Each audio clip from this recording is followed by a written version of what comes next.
Hi friends, welcome to Thava Cook and Health Tips. Today நம்ம பார்க்க போகிற recipe நகரை மீன் குழம்பு. நகரை மீன் குழம்பு செய்கிறதுக்கு என்னென்ன பொருட்கள் தேவைன்னு சொல்லிட்டு பார்ப்போம். நான் ஒரு பெரிய வெங்காயம் கட் பண்ணி வச்சுருக்கேன். ஒரு 2 தக்காளி எடுத்திருக்கேன். அரை மூடி தேங்காய், 7 பல் பூண்டு, 4 பச்சை மிளகாய் எடுத்திருக்கேன். மல்லித்தழை, புதினா, கருவேப்பிலை எடுத்திருக்கேன். ஒரு பெரிய எலும்பிச்சம்பழ அளவு புளி எடுத்திருக்கேன்.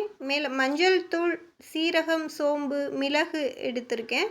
அடுத்து அரை கிலோ நகரை மீன் க்ளீன் பண்ணி எடுத்து வச்சுருக்கேன். இது எல்லாம் தான் செய்கிறதுக்கு தேவையான பொருட்கள்.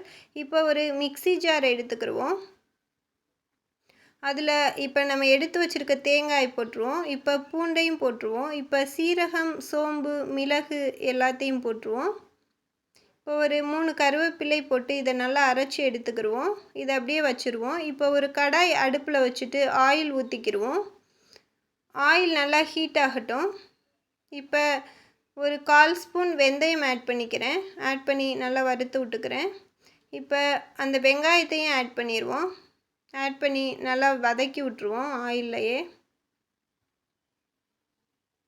இப்போ நறுக்கி வச்சுருக்க தக்காளியும் ஆட் பண்ணிடுவோம்.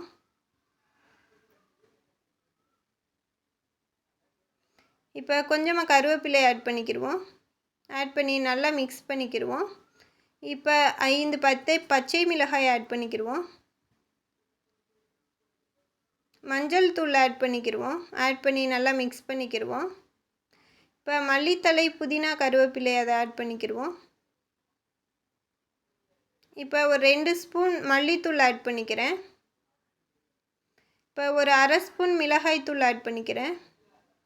ஏன்னா நம்ம பச்சை மிளகாய் ஆட் பண்ணியிருக்கனால காரம் அதிகமாக இருக்கும். அதனால் அரை ஸ்பூன் மட்டும் போதும். இப்போ அந்த மசாலாவை நல்லா ஆயிலில் ஃப்ரை பண்ணிவிட்டு நம்ம எடுத்து வச்சுருக்கோம் இல்லையா, அந்த புளி கரைசலையும் ஊற்றி நல்லா மிக்ஸ் பண்ணிடுவோம். நல்லா மிக்ஸ் பண்ணி விட்ருவோம். மிக்ஸ் ஆனதுக்கப்புறம் மீதம் இருக்கிற அந்த புளி கரைசலையும் ஊற்றிடுவோம். ஊற்றி நல்லா மிக்ஸ் பண்ணி விட்ருவோம். இப்போ உங்களுக்கு தண்ணி எவ்வளோ தேவையோ அவ்வளோ ஆட் பண்ணிக்கிறேங்க. நான் இப்போ 1 கப் மட்டும் ஆட் பண்ணிக்கிறேன். இப்போ நல்லா கொதி வந்துருச்சு.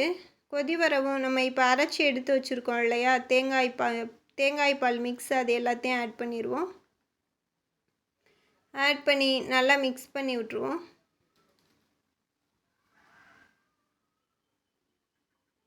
மிக்ஸ் பண்ணிவிட்டு இப்போ தேவையான அளவு உப்பு ஆட் பண்ணிக்கிடுவோம்.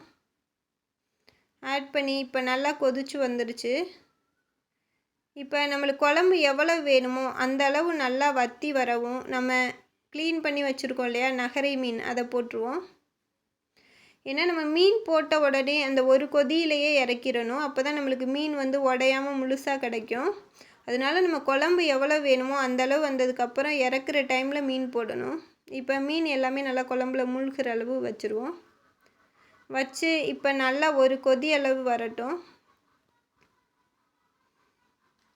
இப்போ நல்லா ஒரு கொதி அளவு வந்துருச்சு. இப்போ மீன் எல்லாமே நல்லா உடையாமல் இருக்குது. மீனும் நல்லா வெந்துருச்சு.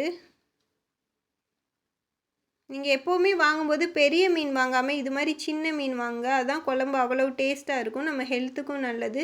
இப்போ நம்ம மீன் குழம்பு சூப்பராக ரெடி ஆயிடுச்சு. கண்டிப்பாக இது மாதிரி செஞ்சு பாருங்கள் ஃப்ரெண்ட்ஸ். பார்த்துட்டு எப்படி இருக்குன்னு சொல்லிவிட்டு கமெண்ட் பண்ணுங்கள். மறக்காமல் நம்மளோட சேனலை சப்ஸ்கிரைப் பண்ணிடுங்க.